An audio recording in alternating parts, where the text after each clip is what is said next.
spindinti šlovė ir beprotiškas dėmesys. Įdomus projektai ir pelningi pasiūlymai. Prodiuserių ir režisierių graibstomos aktorės Tatjana Liutajeva ir jos dukra Agnė Ditkovskytė dievinamos ir paprastų žmonių.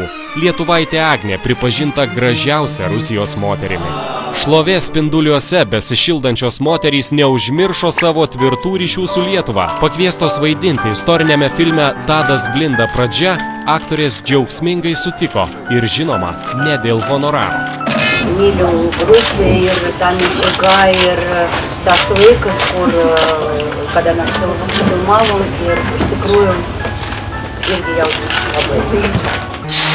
Motina Tatjana ir dukra Agnė iš pažiūros labiau panašios į seseris. Tatjana spindi jaunatviškų valiukiškumu, o Agnės akys spinduliuoja ne tik maištingą jaunystę, bet ir motinos perdodamą išmintį. Panašus ir šių dviejų moterų kelias į karjeros aukštumas. Panašu, kad ir mama, ir dukra puikiai moka išnaudoti savo moterišką žavesį, kuris padėjo laviruoti reiklių prodiuserių, režisierių ir kitų įtakingų šou verslo banginių pasaulyje. Šiuo metu Rusijoje graibstoma aktorė prieš 24 metus suvaidino įsimintiną vaidmenį Pirmyn Gardemarinai.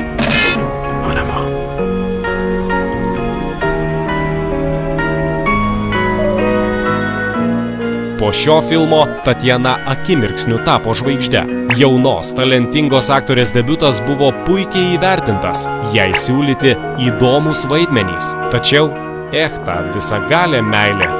Ir ne kam kitam, o lietuvių aktoriui, dainininkui Olegui Ditkovskiui. Mano meilė, plati kaip žvaigždynai, kaip žydėjimas lauko gėlių.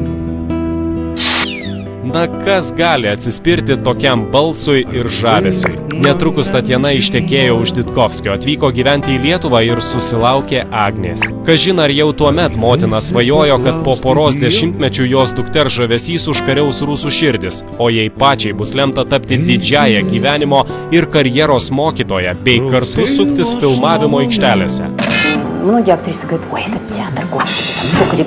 Daugelis aktorių šneka, oi tas teatras, dieve, ten tiek repetuoti. Atėjai į kiną, nusifilmavai ir viskas. Bet Agnė valandomis repetuoja.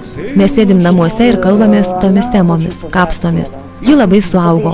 Va tai aš vadinu mokykla. Ji jau turi išsilavinimą. Ji neturi diplomo, bet ji turi realų išsilavinimą. Tatjana Agnei kelrodė žvaigždė ne tik kūrybinė prasme. Atrodo, tarsi Agnė bandytų atkartoti motinos gyvenimą. Kaip ir motinai, Agnei buvo lemta anksti išgyventi romantišką meilę. Jaunutė, 18 dar nesulaukusi Ditkovskytė pakerėjo Rusijos mega žvaigždę Aleksejų Čedovą tiesiog filmavimo aikštelėje. Ir filmas Žara, ir romanas sulaukė didžiulio pasisekimo. Agnė tapo pagrindinė gražuolė visoje Rusijoje, kuriai vaidmenį siūlė patys rimčiausi režisieriai.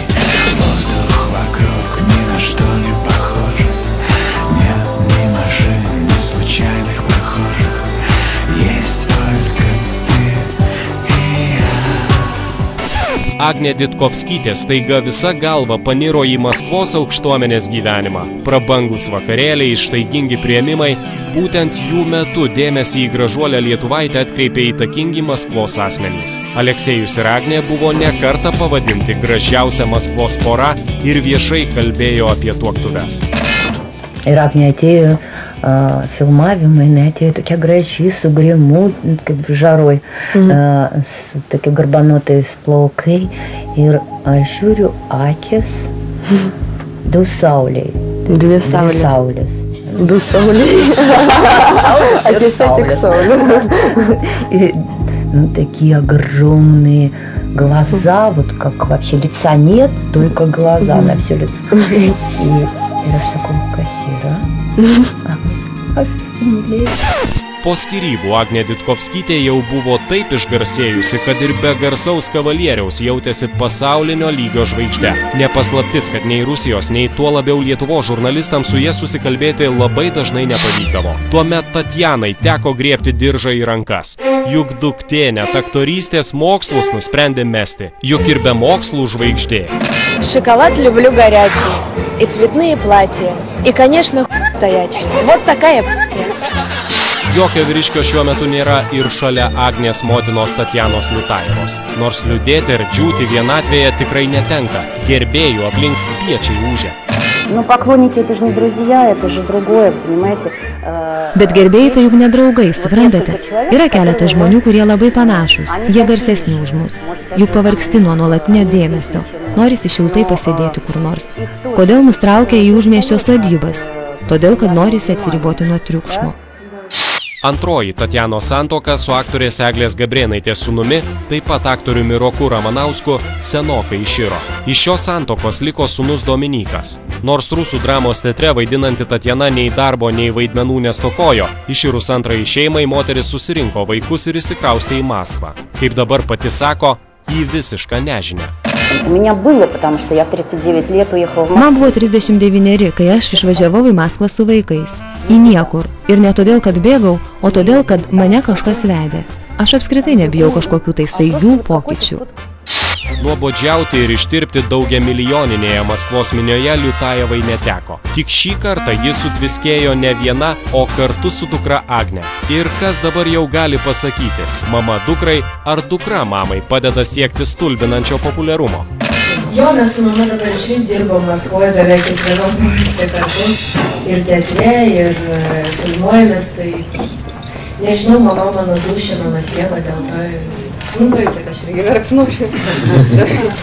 Nepaisant didžiulės šlovės ir pripažinimo Rusijoje, Lietuva visada liko Tatjanos širdyje. Per 13 mūsų šalyje praleistų metų aktoriai išmoko lietuvių kalbą ir iki šiol jos nepamiršo. Progai pasitaikius, ji visada tai pademonstruoja. Štai ir prieš filmo Tadas Blinda pradžia premjerą aktoriai į visus žurnalistų klausimus atsakinėjo lietuviškai. Kokį vaidmenį jūsų gyvenime, jūsų karjeroje užims šitas filmas?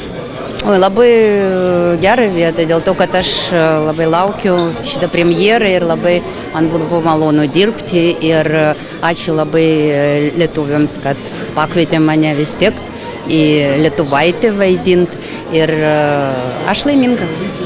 Filme visiškai nesigirdėjo jokio akcento. Čia mano paslaptis.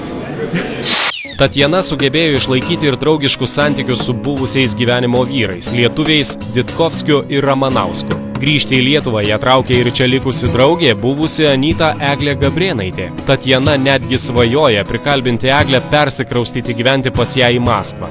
Ja buvusi Anyta. Iš tikrųjų, kaip tai nelietuviškai skamba. Она роднее родных. Нет, это так бывает, вы знаете, очень часто, когда ты не понимаешь... Ji labai brangi. Taip nutinka dažnai, kai tu nesupranti savo mamos, negali su ja surasti kontakto. Ir staiga su svetimu žmogumi tu atrandi tokį ryšį. Ji labai artima. Она очень близкая, она очень родная. Audringus jausmus išgyvenusi žinoma aktorė Liutayeva nenusivylė meilę. Tikisi, kada nors ją vėl sutikti. Tačiau kol kas anot Tatjanos tinkamo žmogaus horizonte nesimato.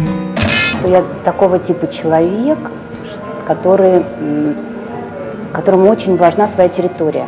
Supratau, kad aš tokio tipo žmogus, kuriam labai svarbi sava teritorija. Ne veltui katės pareina namo ir pasižymi visur. Man labai svarbu mano teritorija ir mano laisvė. Ir su amžiumi aš supratau, kad aš nepakęsiu, jeigu pažeidžiama mano laisvė.